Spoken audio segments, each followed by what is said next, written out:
দেখ এখন 21 থেকে আমরা শুরু করছি, ঠিক আছে। 21-এর যে অঙ্কটা আছে সেটা তো প্রমাণে আছে, এটা প্রমাণ আমাদের করানো আছে। দেখবি আর ব্যাসার্ধের বৃত্তপথে যদি কোনো গাড়ি সর্বোচ্চ গতিবেগে যায় তাহলে ঘর্ষণ গুণাঙ্ক মিউ আর জি হতে হয়, এটা আমরা প্রমাণে করাইছি, ঠিক আছে। ওটা আমরা এখন আর করাচ্ছি না যদিও। এটার যে অ্যান্সার হবে সেটা হবে মিউ আর জি রুট ওভার মিউ আর জি, এইটা হয় রুট ওভার মিউ আর জি। দেখবি প্রমাণ করে দেখাইছি। এইবারে এই যে ঘর্ষণটা হয় সেটা স্ট্যাটিক ফ্রিকশন হয়, স্থিত ঘর্ষণ হয়। ঘর্ষণ দুটো আছে, একটা স্থিত ঘর্ষণ আর একটা চল ঘর্ষণ। তো এইখানে যে ঘর্ষণটা হয় এই মিউ মানে কি, মিউ মানে ঘর্ষণ গুণাঙ্ক, লিখে নিবি দরকার হলে। মিউ হচ্ছে ঘর্ষণ গুণাঙ্ক, আর এখানে আমরা মিউ সাফিক্স দিয়ে এস লিখলাম। মিউ এস মানে কি, স্ট্যাটিক ফ্রিকশন। স্ট্যাটিক ফ্রিকশন মানে স্থিত ঘর্ষণ, স্ট্যাটিক ফ্রিকশন বাংলাতে লিখে নিবি স্থিত ঘর্ষণ। আর কি বটে, আর হচ্ছে ব্যাসার্ধ বৃত্তপথের, কি বৃত্তপথের ব্যাসার্ধ। আর জি, জি তো জানিস অভিকর্ষজ ত্বরণ বটে, ঠিক আছে। আর যদি মনে হয় যে প্রমাণটা দেখব তো আমি কুইক করে একবার বলে দিচ্ছি, ভালো করে লক্ষ্য করবে। হ্যাঁ, এরকম কোনো বৃত্তপথে ঘুরছে কোনো একটা বস্তু, কোনো গাড়ি আছে, ধরো কোনো 4 চাকা গাড়ি আছে, ঠিক আছে। এটা এটা রাস্তা আর এটা হচ্ছে 4 চাকা, ঠিক আছে।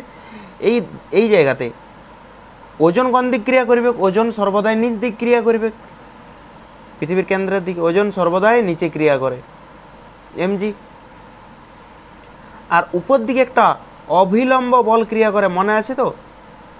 ওজন ক্রিয়া করে নিচে আর উপর দিকে ক্রিয়া করে অভিলম্ব বল। এই দিক বরাবর, এই দিক বরাবর কি ক্রিয়া করে, ঘর্ষণ। এদিক কি ক্রিয়া করে, ঘর্ষণ, ঠিক আছে। ঘর্ষণ, ঘর্ষণের ইংরেজি ফ্রিকশন, তাই এফ ধরে লিখলাম। আর বাইরের দিকে দেখ এই বস্তুটা বৃত্তপথে কেমনভাবে ঘুরছে, দেখ এইভাবে ঘুরছে, এইটা পথটা, এইটা দেখ, এইটা বৃত্তপথ, ভালো করে কল্পনা কর একটু। এইটা হচ্ছে বৃত্তপথ এরকম, তাহলে এইটা কেন্দ্র, ঠিক আছে। আর কেন্দ্র থেকে বাইরের দিকে একটা বল কাজ করে, তার নাম হচ্ছে অপকেন্দ্র বল, অপকেন্দ্র বল, ঠিক আছে। তাহলে এইখানে এই যে এইটার থেকে আমরা বলতে পারি উপরের বল সমান নিচের বল, উপরের বল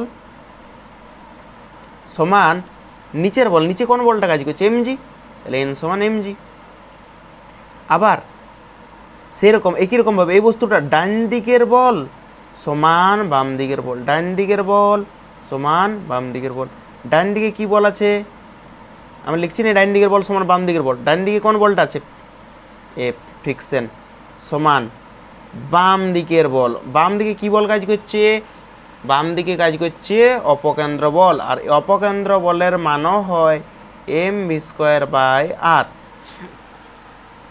বলতো ঘর্ষণে এরকম কোনো জায়গাতে পড়েছিস এফ সমান হয় মিউ ইন্টু এন, মনে করে দেখতো, এফ সমান মিউ এন পড়েছিস। মিউটা কি ওটা, মিউটা হচ্ছে ঘর্ষণ গুণাঙ্ক, লিখে রাখবি। মিউটা হচ্ছে ঘর্ষণ গুণাঙ্ক আর এন হচ্ছে অভিলম্ব বল। এটা কার জায়গায় লিখলাম, এফের জায়গায়। এফ সমান মিউ এন লেখা যায় ঘর্ষণ চ্যাপ্টার থেকে, এম ভি স্কোয়ার বাই আর, ঠিক আছে। আবার এনের জায়গায় দেখতো এমজি লিখতে পারি, এই যে এন সমান এমজি, তাহলে মিউ, মিউটা মিউ রেখলাম। এনের জায়গায় লিখতে পারি এমজি সমান এম ভি স্কোয়ার বাই আর, ঠিক আছে। এই জায়গাতে দেখ এম এম কাটা গেল। এবার যদি কোনাকুনি গুণ করি আমরা, এটা নিচে কিছু নেই মানে এক আছে, কোনাকুনি যদি গুণ করি তাহলে ভি স্কোয়ার সমান বেরোবে মিউ আর জি। আর ভি সমান কি বেরোবে, ভি সমান রুট ওভার মিউ আর জি। এটা প্রমাণ করে দেখালাম, ভয়ের কিছু নাই, এই প্রমাণটা আমরা আগে থিওরিতে করাইছি, ঠিক আছে। এটা হচ্ছে সূত্র থেকে দিয়েছে একদম কোয়েশ্চেনটা। এবার দেখ 22-এরটা, 22-এরটাই আরপিএম দেওয়া আছে, এত আরপিএম কৌণিক বেগে। তো এই আরপিএমটাকে প্রথমে আমরা 22-এর যে প্রশ্নটা সেটা আমরা কৌণিক বেগ করে রেডিয়ান পার সেকেন্ডে করব। কৌণিক বেগ 100 RPM, rotation per minute, RPM মানে রোটেশন পার মিনিট। তো আমরা দেখতো এরকম কৌণিক বেগের যে সূত্রটা ওমেগা, ওমেগা সমান কী হয় বল, কৌণিক বেগ লেখা আছে 100 RPM rotation, 100 rotation per minute, 100 rotation per minute, 1 মিনিটে। তাহলে মিনিটটাকে আমি যদি সেকেন্ডে করি তাহলে 60 সেকেন্ড, তাহলে 100 RPM পার মিনিট, মিনিট সেই জন্য সেকেন্ডে করলাম। এবারে 100 RPM, ভালো করে শুনবি, 100 রোটেশন, RPM মানে কি, RPM মানে রোটেশন পার মিনিট বা রিভলিউশন পার মিনিট। তাহলে যদি কোনো বস্তু বৃত্তপথে একবার আবর্তন করে, কোনো বস্তু বৃত্তপথে একবার আবর্তন করলে কত ডিগ্রি কোণ করে বল, 2 পাই। তাহলে এখানে 100 পাক ঘুরেছে, তাহলে 100 × 2 পাই হবে নাকি ঐকিক নিয়ম। কোনো বস্তু বৃত্তপথে আবর্তন করলে কত ডিগ্রি কোণ করে, 2 পাই। কতবার ঘুরছে এরকম, 100 পাক, তাহলে 100 × 2 পাই, ঠিক আছে। তাহলে 100 × 2 পাই, এটা হচ্ছে কৌণিক বেগের মান বেরোলো। এইটা প্রথমেই কৌণিক বেগটা দিয়েছে, প্রথমেই, তাহলে ওমেগা 1 দ্বারা লিখলাম প্রাথমিক কৌণিক বেগ, লিখিয়ে দিচ্ছি প্রাথমিক কৌণিক বেগ ওমেগা 1। আবার অন্তিম কৌণিক বেগ কী আছে বল, অন্তিম কৌণিক বেগ ওমেগা 2। দেখ এখানে অঙ্কটাতে বলা আছে যে পাখাটা ঘুরতে ঘুরতে স্থির অবস্থায় এসছে, মানে অন্তিম যে ওমেগা সেটা হচ্ছে 0, ঠিক আছে। সুইচ বন্ধ করার পর 15 সেকেন্ড পর পাখাটা স্থির আসে, মানে সময়টা বলা আছে 15 সেকেন্ড। তাহলে এখান থেকে ত্বরণ কি হতে পারে বল, ত্বরণ মন্দন হবে, সরি অবশ্যই মন্দন। মন্দন কীভাবে বুঝলাম আমি, কেননা প্রথমে একটা কিছু বেগ ছিল, সুইচ বন্ধ করার পর পাখাটা ধীরে ধীরে স্থির হয়েছে, এই যে অন্তিম কৌণিক বেগটা 0। প্রথমে কিছু একটা বেগ ছিল, এবারে ধীরে ধীরে বেগ 0 হয়েছে, মানে তো থামিয়েছে, তার মানে বেগ তো কমছে, বেগ কমলেই তো মন্দন হয়। তাহলে মন্দন সমান কী হয়, অন্তিম বেগ, অন্তিম বেগ মাইনাস প্রাথমিক বেগ বাই সময়। অন্তিম কৌণিক বেগ মাইনাস প্রাথমিক কৌণিক বেগ সমান সময়। অন্তিম কৌণিক বেগ কত, অন্তিম কৌণিক বেগ হচ্ছে 0 মাইনাস প্রাথমিক কৌণিক বেগ, প্রাথমিক কৌণিক বেগ হচ্ছে 100 × 2 পাই বাই 60 বাই, দেখ এটা অন্তিম কৌণিক বেগ, অন্তিম কৌণিক বেগ কত 0, তাহলে 0 বসালাম, মাইনাস বসালাম প্রাথমিক কৌণিক বেগ, এই যে প্রাথমিক কৌণিক বেগের এই যে মানটা, এই মানটা এখানে বসালাম, বাই এইটা পুরোটা বাই দিয়ে কি আছে সময়, সময় কত 15 সেকেন্ড, তাহলে 15 লিখলাম। যদি এটা কাটাকাটি করি আমরা, ঠিক আছে, তাহলে কত আসবে, মাইনাস 0 থেকে এটা গেলে মাইনাস হবে অবশ্যই, 100 × 2 পাই বাই 60, এটা তো ছিলই। এই বাইটাকে দেখ, এই বাইটাকে ইন্টু দিয়ে 1/15 করতে পারি, শুধু 15 ছিল, 1/15 উল্টে গেল, এই বাইটাকে ইন্টু করলাম 1/15। এবার যদি কাটাকাটি করতেও পারিস, নাহলে রাখতেও পারিস, এরকমভাবে রেখে দিলাম আমরা। এটা হচ্ছে মন্দন, এই মাইনাসটা কী বোঝাচ্ছে, মন্দন, ঠিক আছে, এই মাইনাসটাই মন্দন বলতে চাইছি, ঠিক আছে। দেখ কত পাক ঘুরেছে সেটার কথা বলা হয়েছে, কিন্তু আমরা প্রথমে কৌণিক সরণটা জেনে দেখ, একমাত্রিক গতিতে এরকম কোনো সূত্র পড়ে থাকবে, এস সমান ইউটি প্লাস হাফ এ টি স্কোয়ার, দেখ না এরকম কোনো সূত্র পড়ে থাকবে, এস সমান ইউটি প্লাস হাফ এ টি স্কোয়ার। এটা ত্বরণ হলে প্লাস হয় আর মন্দন হলে মাইনাস হয়, তো এই রকমই সূত্রটা হয়। এস মানে রৈখিক সরণ, আর কৌণিকের জায়গায় আমরা থিটা ব্যবহার করি, সমান ছিল, সমান দিলাম। ইউ মানে ছিল প্রাথমিক বেগ, ওটা রৈখিক ছিল, কিন্তু এখানে কৌণিক বেগ, তাহলে ওমেগা 1 লিখলাম।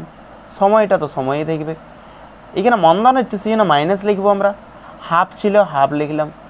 যেটা রৈখিকের ক্ষেত্রে এ দিয়ে ব্যবহার করা হয় ত্বরণকে, এখন আলফা দিয়ে ব্যবহার করব কৌণিক ত্বরণকে বোঝাতে, আর টি ছিল এখানে টি স্কোয়ারেই থাকলো, ঠিক আছে। এই জায়গাতে থিটাটা বার করতে হবে আমাকে। প্রাথমিক কৌণিক বেগ, প্রাথমিক কৌণিক বেগ দেখ দেওয়া আছে, প্রাথমিক কৌণিক বেগ কত দিয়েছিল আমাদের, বেরিয়েছিল 100 ইন্টু 2π/60 ইন্টু টি, সময় কত আছে 15, মাইনাস হাফ আলফা। আলফার মান কত বেরিয়েছিল আমাদের? আলফার মান বেরিয়েছে 100 ইন্টু 2π/60 ইন্টু 1/15। এটা পুরোটাই আলফার মান। এই পুরোটাই যেটা বেরোলো না সেটা আলফার মান। দেখ হাফ ছিল, হাফ লিখলাম, এটা পুরোটাই আলফার মান। ইন্টু হচ্ছে টি এর স্কোয়ার, টি এর স্কোয়ার মানে 15 স্কোয়ার। এবার এইটা কাটাকাটি করলে থিটার মান বেরিয়ে যাবে। ঠিক আছে, এখান থেকে আমরা প্রথমে কমন যদি নিয়ে নিই 100 ইন্টু 2π, এটা কমন নিচ্ছে 100 ইন্টু 2π/60, এটা পুরাটাই কমন নিচ্ছি পুরাটার থেকে। তাহলে এখানে যদি এটা কমন নিই তাহলে 15 পড়ে থাকবে, মাইনাস এখানে পড়ে থাকবে হাফ। ঠিক আছে, হাফ এইখানে এটা তো কমন নিয়ে নিচ্ছি বাইরে, ইন্টু 1/15, 15 স্কোয়ার মানে 15 ইন্টু 15, তাহলে 15 কাটা গেল। ঠিক আছে, তাহলে এখানে আসবে 100 ইন্টু 2π/60, আর এখানে যদি 15 মাইনাস 15/2 কত আসবে এটাতে? 100 ইন্টু 2π/60 2, লসাগু কত হবে? 2। এটা নিচে কিছু নেই মানে 1, লসাগু করবে, লসাগু তো পারবি করতে। 30 মাইনাস 15 মানে 15/2 বেরোবে, তাই তো? 30 মাইনাস 15, 15/2, এই লাইনে আমি করে দিচ্ছি 15/2। এবার কাটাকাটি যদি করি আমরা, 15কে 15, 15 4 60, 4 25 100, 2 2 কাটা গেল, তার মানে কত বেরোচ্ছে? 25π বেরোলো। এই কৌণিক সরণ, এই থিটা মানে কি? কৌণিক সরণ। এই কৌণিক সরণের মান বেরোলো 25π, কৌণিক সরণের মান বেরোলো 25π। 2π মানে হচ্ছে একবার আবর্তন, একবার আবর্তন। তাহলে 1π মানে 1/2π আবর্তন। ঐকিক নিয়ম, 2π মানে একবার। আরে একবার যদি বৃত্তপথে আবর্তন করে কত হচ্ছে? 2π হচ্ছে না? তাহলে 2π মানে একবার আবর্তন, 1π মানে 1/2π আবর্তন। একই রকমভাবে 25π মানে 1/2π ইন্টু 25 বার আবর্তন। তাহলে বেরিয়ে যাবে কতবার আবর্তন করেছি। ঠিক আছে, এইটার মান বেরোবে, পাই কাটা গেল, 2 দিয়ে 25কে যদি ভাগ করা হয় তাহলে 12.5 বার পূর্ণ আবর্তন করেছে। তাহলে 22-এরটা হয়ে গেছে। এবার 23-এরটা দেখ। 23-এর যে অঙ্কটা আছে, সেই 23-এর অঙ্কটা একদম ছোট অঙ্ক আছে, সহজ অঙ্ক আছে। দেখ 23-এরটাই বলা আছে 90 মিনিট সময় নেয় একটা আবর্তন করতে। একবার আবর্তন করতে, তাহলে কৌণিক দ্রুতি ওমেগা সমান একবার আবর্তন করতে। একবার আবর্তন মানে কত আবর্তন করে বল? 2π আবর্তন করে। এই একবার আবর্তন করতে 2π আবর্তন করে। 2πটা কিসে বটে? রেডিয়ানে। এই 2π আবর্তন করতে দেখ লেখা আছে 90 মিনিট সময় নেয়। দেখ লেখা আছে 90 মিনিট, এটা তো মিনিটে, কিন্তু এটা সেকেন্ডে করতে হবে। সেকেন্ডে করতে হলে 60 দ্বারা গুণ। এবারে কাটাকাটি করতে হবে এই জায়গাতে। তাহলে যদি কাটাকাটি করি আমরা, 2 30 60, তাহলে কী হচ্ছে? উপরে এসে পাই, আর 9 3 27, দুটো জিরো আছে, দুটো জিরো লিখে দিলাম, 2700 রেডিয়ান পার সেকেন্ড। এটাই অ্যান্সার, মানে সি এরটা অ্যান্সার হবে।